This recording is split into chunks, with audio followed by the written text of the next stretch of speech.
कुछ प्रश्न पूछवाए थे पार्लियामेंट में, लोकसभा में, इस ग्लोबलाइजेशन के मद्देनजर रखते हुए। ग्लोबलाइजेशन के कुछ तर्क हैं।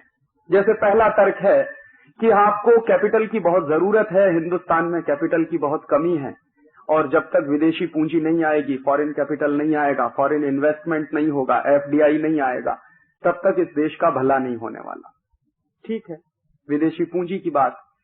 दूसरी बात ये कही जाती है कि इस देश में टेक्नोलॉजी की बहुत कमी है, तो टेक्नोलॉजी तभी आएगी जब आप एफडीआई के लिए दरवाजा खोलेंगे, फॉरेन इन्वेस्टमेंट आएगा, तो टेक्नोलॉजी आएगी इस देश में। तीसरी बात इस देश में कही जाती है कि आपका एक्सपोर्ट बहुत कम है, तो जब तक मल्टीनेशनल्स नहीं आएंगे तब तक आपके देश का एक्सपोर्ट नहीं बढ़ने वाला है, तो इसलिए आप उनको खुलकर खेलने की छूट दीजिए, उनके ऊपर कोई पाबंदी मत लगाइए। चौथा तर्क है इस देश में बेरोजगारी की बहुत कमी है, तो विदेशी कंपनियां आएंगी, फॉरेन कंपनीज आएंगी इस देश में, तो एम्प्लॉयमेंट बढ़ेगा। और कुछ 2-3 तर्क और हैं, जैसे सस्टेनेबल हो जाएगी हमारी इकोनॉमी वगैरह वगैरह। इन्हीं तर्कों को ऑब्जेक्टिवली मैं पिछले 5-6 साल से फॉलो कर रहा हूं। जैसे मैंने पार्लियामेंट में एक क्वेश्चन पूछवाया लोकसभा में एक एमपी के माध्यम से कि सरकार से जरा पूछिए कि 91 के बाद जब से ग्लोबलाइजेशन शुरू हुआ है और अप टू जून 1997 कितना फॉरेन इन्वेस्टमेंट आया है देश में। तो सरकार का जवाब है पार्लियामेंट में कि हमने फॉरेन इन्वेस्टमेंट के जो एमओयू साइन किए हैं, जो प्रपोजल साइन किए हैं, फॉरेन इन्वेस्टमेंट प्रमोशन बोर्ड जो बनाया सरकार ने, उसके माध्यम से जो प्रपोजल साइन हुए हैं, मेमोरेंडम ऑफ अंडरस्टैंडिंग्स जो हुए हैं, वो करीब 94,000 करोड़ के हैं। 94,000 करोड़ की पूंजी के एमओयू साइन हुए हैं। ये जवाब आया। तो मैंने कहा ये तो बहुत मिसलीडिंग है। माने ये आप किसको बेवकूफ बनाना चाहते हैं? एमपी तो बेवकूफ हो सकते हैं जो मान लेंगे कि हाँ 94,000 करोड़ के एमओयू साइन हो गए हैं। मैंने फिर दूसरा क्वेश्चन किया, उस एमपी को कहा कि अभी बात बनी नहीं है, पूरा जवाब नहीं है, ये झूठ बोल रहे हैं। आप इनसे ये पूछिए कि एक्चुअल इनफ्लो कितना है। 94,000 करोड़ के तो आपने एमओयू साइन कर दिए हैं, लेकिन पूंजी आई कितनी है, वास्तव में कितनी पूंजी आ गई है इस देश में? तो जब स्पेसिफिक और बनाया क्वेश्चन को तो ये घबरा गए और जवाब नहीं देने, और बहुत शायद ऐसे जवाब नहीं देंगे। तो कई पार्टीज के एमपीज को लगा दिया एक ही सवाल पर कि आप एक ही सवाल पूछिए कि एक्चुअल इनफ्लो कितना है 91 से 97 के बीच में।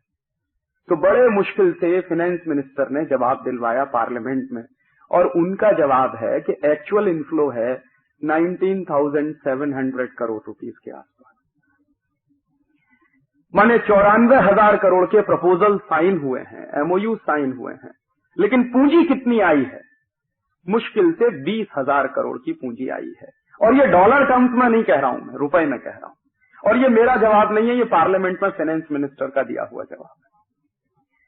और ये पूंजी आई कितने साल में है?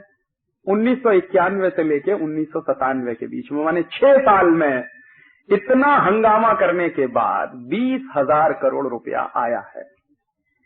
और ये जो 20,000 करोड़ आया है, ये है क्या? एक्चुअली ये ज्यादा इसमें जो है वो फाइनेंशियल कैपिटल है। और फाइनेंशियल कैपिटल कभी भी किसी देश में प्रोडक्टिविटी नहीं बढ़ाया करता। फाइनेंशियल कैपिटल से कभी किसी देश में कारखाने नहीं लगा करते। फाइनेंशियल कैपिटल से कभी किसी देश में उत्पादन नहीं बढ़ता। फाइनेंशियल कैपिटल से कभी एम्प्लॉयमेंट जनरेट नहीं होता। फाइनेंशियल कैपिटल से कभी इकोनॉमी में कोई असर नहीं आता। फाइनेंशियल कैपिटल तो आता है शेयर बाजार में शेयरों का दाम बढ़ाने के लिए, या सट्टा बाजार में शेयरों का दाम बढ़ाने के लिए। तो ये जो 20,000 करोड़ की पूंजी आई है इस देश में 1991 से 97 के बीच में, इसमें ज्यादा हिस्सा फाइनेंशियल या फाइनेंशियल कैपिटल का है।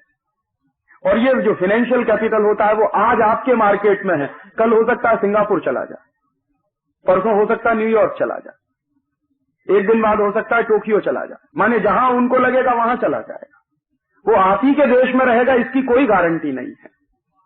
और दूसरी तरफ मैंने देखा कि इस देश में 20,000 करोड़ की पूंजी इतना हंगामा करने के बाद, इतना ढोल पीटने के बाद, इतने बड़े बड़े क्लीशेज इस्तेमाल करने के बाद आई 1991 से 97 के बीच में। तो हमारे देश में पूंजी की क्या स्थिति है? तो मैं मेरी बात नहीं कहता, मैं हिंदुस्तान के ex finance minister doctor Manmohan Singh की ही एक बात को कोट कर रहा हूं। एक बार उन्होंने पार्लियामेंट में कहा कि हिंदुस्तान में डोमेस्टिक सेविंग्स के रेट्स 24% ऑफ जीडीपी है। माने एक साल का जो हमारा जीडीपी है वो करीब 8 लाख करोड़ का है, उसका 24% हमारे डोमेस्टिक सेविंग्स हैं एवरी ईयर। तो कितना बैठता है? लगभग 2 लाख करोड़ बैठता है। तो 2 लाख करोड़ की तो हमारी डोमेस्टिक सेविंग्स हैं एक साल की। ये मैं नहीं कहता, मनमोहन सिंह कहते हैं। 2 लाख करोड़ की जिस देश में एक साल की सेविंग्स हो और वो देश विदेशी पूंजी के लिए परेशान हो, ये कुछ समझ में नहीं आता। और उस 2 लाख करोड़ का कितना अनुपात है जो 20,000 करोड़ आया है? कितने परसेंट बैठता?